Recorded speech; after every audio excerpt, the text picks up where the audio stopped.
देखो बेटा एक्सरसाइज 7.2 में क्वेश्चन नंबर फर्स्ट गिवन है, जिसमें हमें फाइंड करना है बेटा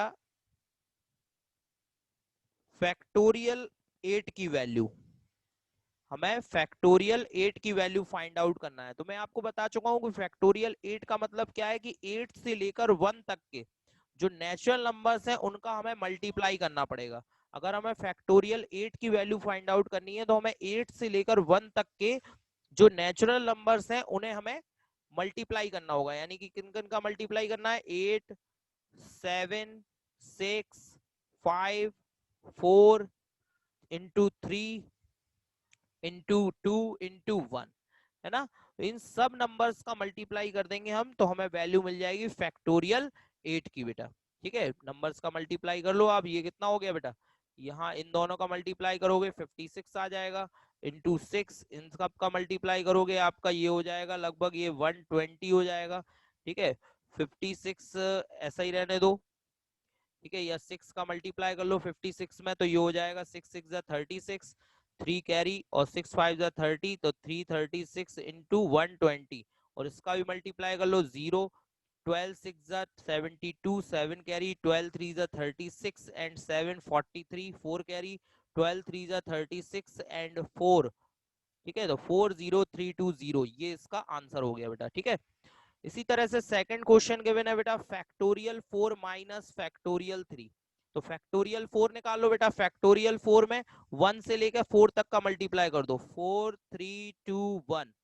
ठीक है, और माइनस फैक्टोरियल 3 में 3 से 1 तक का मल्टीप्लाई कर दो, 3 2 1। तो ये आ गया 24 और ये आ गया बेटा 6, और 24 में 6 माइनस हुआ तो आंसर आ गया 18। क्लियर। इसी तरह से क्वेश्चन नंबर सेकंड में गिवन है कि यहाँ पर हमें बताना है कि factorial 3 plus factorial 4 is equal two factorial 7, this is correct और नॉट। ये बताना है कि ये सही है या नहीं है। ठीक है, तो चेक करके देख लेते हैं बेटा। लेफ्ट हैंड साइड अगर हम निकालें तो लेफ्ट हैंड साइड आ रही है फैक्टोरियल 3 प्लस फैक्टोरियल 4। फैक्टोरियल 3 का मतलब अभी देखो मैंने सॉल्व किया था, फैक्टोरियल 3 6 आया था बेटा, और फैक्टोरियल 4 सॉल्व किया था, देखो कितना आया था 24। और 24 में अगर 6 ऐड कर देंगे तो 30 हो जाएगा। क्या 30 फैक्टोरियल 7 के इक्वल हो सकता है? नहीं हो सकता ना, क्योंकि फैक्टोरियल 7 अगर सॉल्व करें राइट हैंड साइड में तो 1 से लेकर 7 तक का मल्टीप्लाई करना पड़ेगा, 1 2 3 4 5 6 7। ठीक है, तो टोटल मल्टीप्लाई करना पड़ेगा हमें 7 तक का बेटा। ठीक है, तो ये नंबर काफी बड़ा हो जाएगा। अगर 7 तक का मल्टीप्लाई करते हैं तो 120 तक, 5 तक का मल्टीप्लाई करने पे 120 आ जाएगा। ठीक है, और फिर इंटू 6 और इंटू 7 करें उसमें।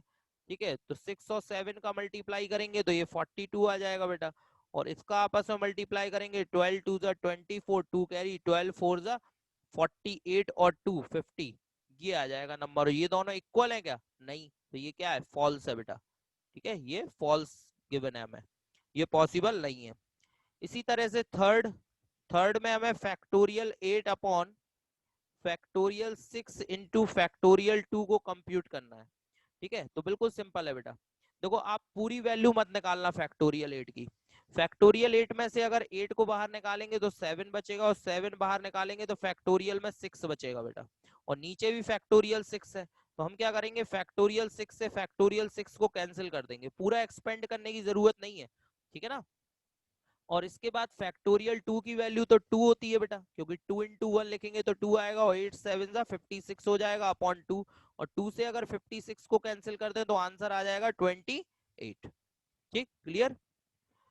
नेक्स्ट क्वेश्चन नंबर 4 अगर देखें, क्वेश्चन नंबर 4 में है 1 upon factorial 6 plus 1 upon factorial 7 is equal to x upon factorial 8।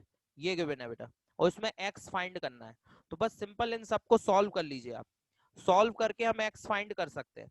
उसके लिए पहले मैं क्या करूंगा, थोड़ा सा सॉल्व करने के लिए फैक्टोरियल 6 को ऐसा ही रहने दूं। फैक्टोरियल 7 में अगर मैं 7 को बाहर निकाल दूं तो फैक्टोरियल 6 बचेगा। 7 बाहर आ जाएगा तो एक नंबर कम हो जाएगा, तो यहाँ पर फैक्टोरियल 6 बचेगा।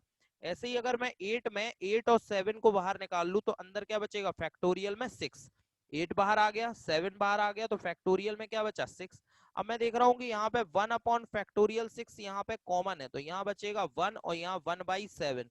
और इसी तरीके से आप देखिए यहाँ पर भी फैक्टोरियल 6 है, तो इससे क्या होगा कि फैक्टोरियल 6 से फैक्टोरियल 6 जो है वो कैंसिल हो जाएगा। और यहाँ अगर 7 एल्शियम ले लें तो यहाँ हो जाएगा 7 + 1 is equal to x upon 8 into 7। 7 से 7 भी कैंसिल और 7 + 1 8 हो गया, 8 is equal to x upon 8, और 8 का 8 में मल्टीप्लाई करेंगे बेटा तो 64 आ जाएगा, यानी x की वैल्यू कितनी आ गई बेटा 64। ठीक है बेटा। इसी तरह से लास्ट क्वेश्चन नंबर 5, इस एक्सरसाइज का लास्ट क्वेश्चन, इसमें दिया हुआ है factorial n upon n minus r factorial. ठीक है, ये दिया हुआ है हमें, और फिर वो कह रहा है कि इवेल्यूट करना है। दो कंडीशन है यहाँ पर व्हेन, फर्स्ट क्वेश्चन है इसमें n और r गिवन है आपको, n 6 गिवन है, r 2 गिवन है बेटा। और सेकंड केस है यहाँ पर n गिवन है 9 और r गिवन है आपका 5। ठीक है, तो फर्स्ट केस मैं कर देता हूँ, सेकंड आप लोग करना। फैक्टोरियल में 6 रखा n की वैल्यू, और नीचे 6 माइनस 2, r की वैल्यू 2 रख दी, और n की वैल्यू 6, कितना आ रहा है फैक्टोरियल 6, ऐसा ही नीचे फैक्टोरियल 4 आ गया बेटा। अब देखिए फैक्टोरियल 6 में अगर इसको एक्सपेंड करें तो 6 5, अब कितना बचेगा 4 बचेगा फैक्टोरियल में।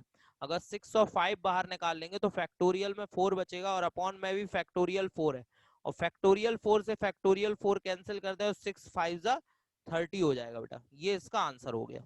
ठीक है, बाकी ये सेकंड क्वेश्चन बिल्कुल सेम है, तो ये आप होमवर्क में नोट कर लीजिए। अब n की वैल्यू 9 और r की वैल्यू 5 पुट करके इसी को सॉल्व करना है बेटा। ठीक है, ओके।